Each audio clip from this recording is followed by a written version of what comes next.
امام بخاری کا نام سنا ہے نا؟ اللہ اکبر، رسول اللہ کی 6 لاکھ حدیثیں زبانی یاد تھی امام بخاری، اللہ اکبر۔ اور آج امام بخاری کی کتاب صحیح بخاری، اصح الکتب بعد کتاب اللہ، کتاب اللہ کے بعد سب سے صحیح کتاب بخاری شریف، آج دنیا اسے چومتی ہے، ختم بخاری ہوتا ہے، یہ امام بخاری کی جمع کرتا ہے۔ امام بخاری سفر پہ جا رہے تھے اور امیر آدمی تھے، 6 لاکھ اشرفیاں اس زمانے میں آپ کے پاس تھے، یہ چھوٹا سرمایہ نہیں تھا، کشتی کا سفر تھا۔ کسی شخص نے دیکھا کہ ان کے پاس 6 لاکھ اشرفیاں ہیں، اس نے سوچا عالمانہ وضع قطع ہے، پگڑی ہے، جبہ ہے، تو یہ اتنی اشرفیاں تو کسی تاجر کے پاس ہونی چاہیے، تو یہ ایک عالم کے پاس اتنی اشرفیاں ہیں۔ تو اس نے کہا کہ چلو ایک طریقہ ہاتھ آ گیا، میں ذرا کوئی ہیلا کرتا ہوں اور یہ پیسے میں خود حاصل کر لوں۔ تو اس نے شور مچا دیا کہ میری 6 لاکھ اشرفیاں چوری ہو گئی، کہ جب سب تلاشی لی جائے گی تو ان سے نکلیں گی تو لوگ کہیں گے تو ایک مولوی شخص ہے اور تیرے پاس اتنے پیسے کہاں سے آئے، تو اشرفیاں مجھے مل جائیں گی۔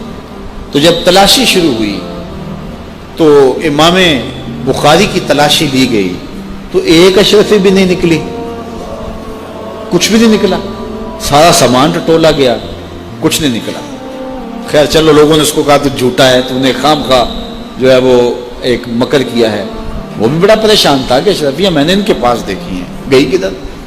خیر جب جہاز چلنے لگا تو آہستہ آہستہ امام صاحب کے قریب ہو گیا، امام بخاری سے پوچھنے لگا حضرت اشرفیاں تو تھیں آپ کے پاس، تو کدھر گئیں؟ فرمایا جب تم نے الزام لگایا نا، اور مجھے پتا ہے کہ تم نے الزام کیوں لگایا ہے، میری وجہ دیکھ کے تم نے میرے سے ہتھیانا چاہا تھا، تو میں نے چپکے سے وہ اشرفیاں سمندر میں پھینک دی تھی۔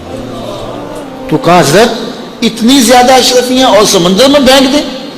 کہا ہاں۔ کہا کیوں پھینکی؟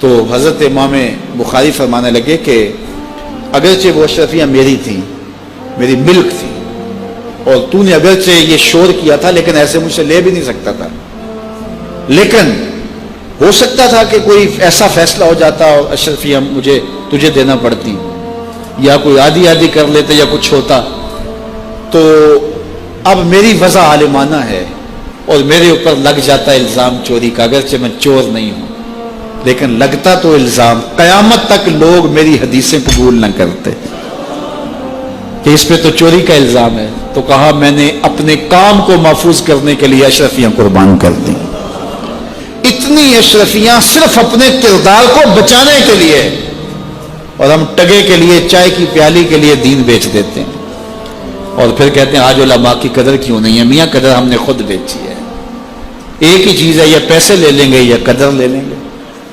تو یہ ذمہ داری تھی ہماری کہ ہم انتہائی حساسیت کے ساتھ جو ہے اس دور کا ادراک کرتے اور حالات کو سمجھتے، اور جن لوگوں نے حالات کو سمجھ کے قدم اٹھائے ہیں وہ کامیاب اور بامراد ہوئے۔ اس لیے علماء کو بھی بہت زیادہ پھونک پھونک کے قدم رکھنے کی ضرورت ہوتی ہے کہ وہ ایک ایک قدم پھونک کر کے رکھیں۔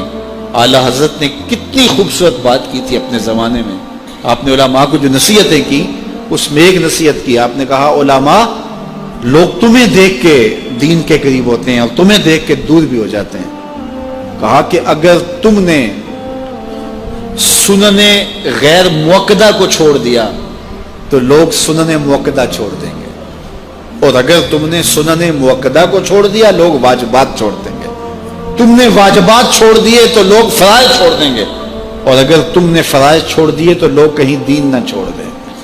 اور پھر کہا اے طبقہ علماء، تم نے اگر مکروہ تنزیہیہ کا ارتکاب کیا تو لوگ مکروہ تحریمیہ میں پڑ جائیں گے، اور اگر تم نے مکروہ تحریمیہ کا ارتکاب کیا لوگ حرام میں پڑ جائیں گے، تم نے اگر حرام کا ارتکاب کیا تو لوگ کفر میں پڑ جائیں گے۔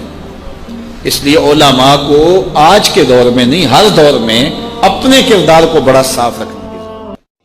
یہ اولاد کے ساتھ ہمدردی نہیں ہے، ساری رات اولاد جاگتی رہے اور جب نماز کا وقت آ جائے تو ماں کہتی ہے بیٹے سو جا، اب تو اذان کا وقت ہو گیا، حالانکہ چاہیے تھا کہ اب تو اٹھ جا، اب اذان کا وقت ہو گیا، لیکن ماں اس وقت اگر سلا دے تو کیا یہ گوارا کرتی ہے کہ میرا بیٹا جہنم کی آگ میں جلے؟ ماں اپنے